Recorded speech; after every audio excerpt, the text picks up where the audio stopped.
So today we're going to be talking about Investorpreneurs. What is an Investorpreneur? Obviously, you've done some yourself. Yeah, so Investorpreneur is where you are an entrepreneur that invests in various businesses. So as an Investorpreneur myself, I'm looking as an angel investor to invest in different, could be startups, SaaS products, or established businesses. If I'm being honest with you, I do prefer going into established businesses, and I can then come in and bring my skills of sales and marketing to that business that might be being brilliantly run operationally, and I feel I could then spur and take that business on to another level. So a couple questions for you. When you are looking at investing into a business, what are some key traits? Like, are you looking at their weaknesses? Are you looking at how much you're spending on certain services? Yeah, so there's various reasons of why I would want to invest in other companies. So one of them being, I look at my profit and loss sheet. I'm looking at what I'm spending money on. I'm spending money with that agency or with that service because generally my team feel that that is the best value service that's out there. So they obviously feel it's the best service that there is. But if I can invest into that company or service, one, I can bring my prices down because now I'm a shareholder within that company. But two, the biggest one is I can look at quality control and look to improve the quality, and my other businesses are going to benefit from that.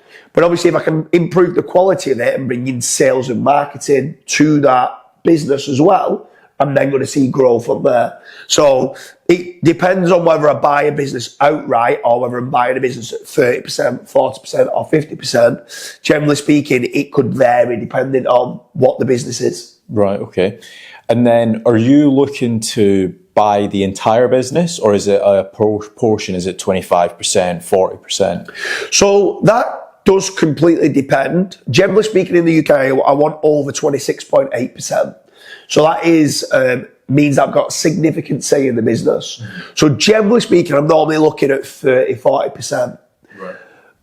The reason why I do that is because I still want the existing owner and the existing team still having enough meat on the bone to be enthusiastic to still run the business. Sometimes I do acquire outright.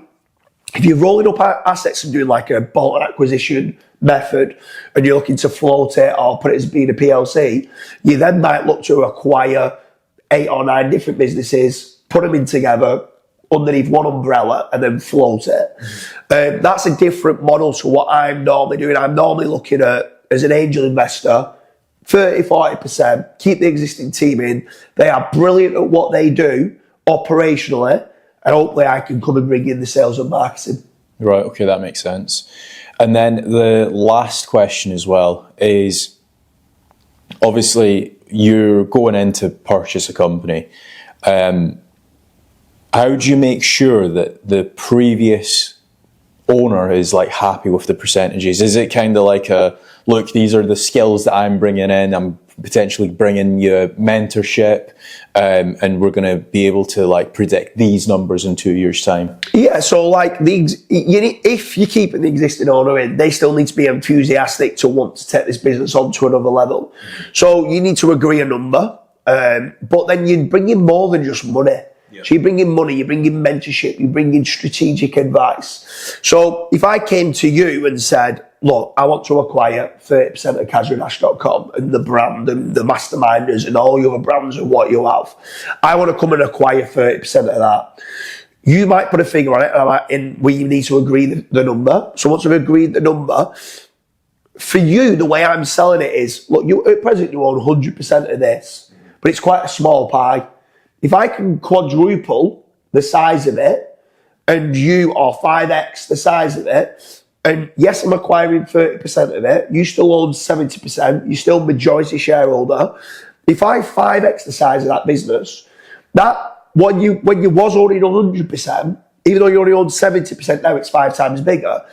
That's 350% if you 5x the 70%. So you're getting a 3.5 times growth on from your 100%. Plus you're getting somebody now that you might want to reinvest into other products, other services, other businesses to obviously grow yourself. Yeah, and we could probably do a separate video on this, but very briefly, how are you getting some of these inquiries? Because obviously, like, we've done a few like together, and obviously you've been doing this for way longer.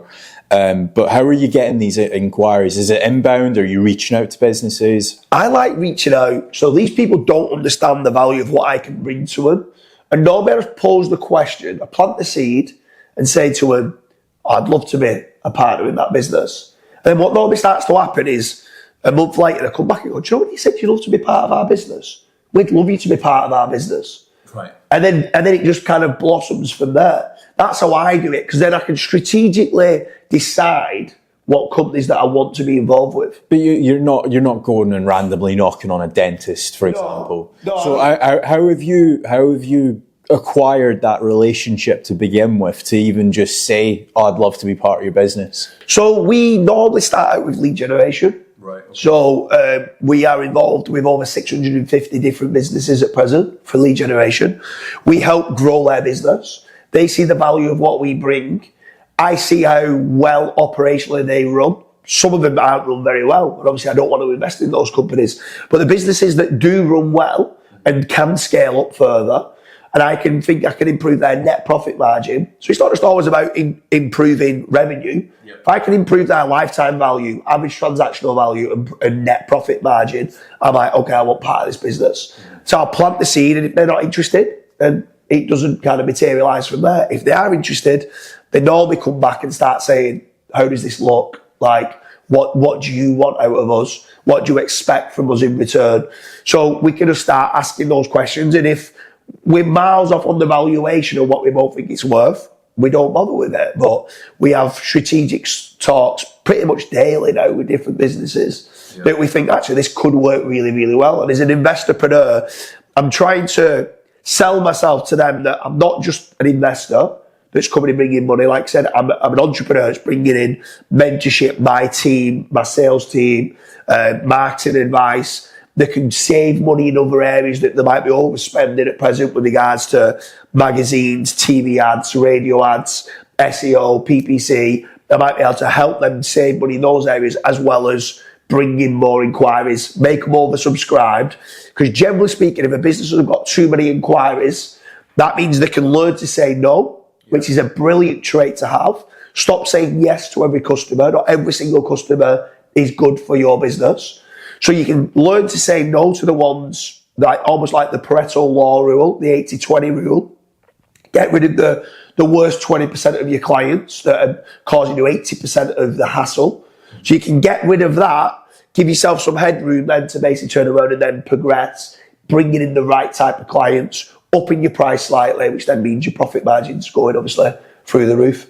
So yeah, very, very detailed answer, by the way. But that has been our video on Investorpreneurship. If you guys do have any other questions, feel free to drop them down in the comments. I feel like both of us are very well experienced in that area, so we will actually reply to any questions. But that's been the video. Thanks for watching.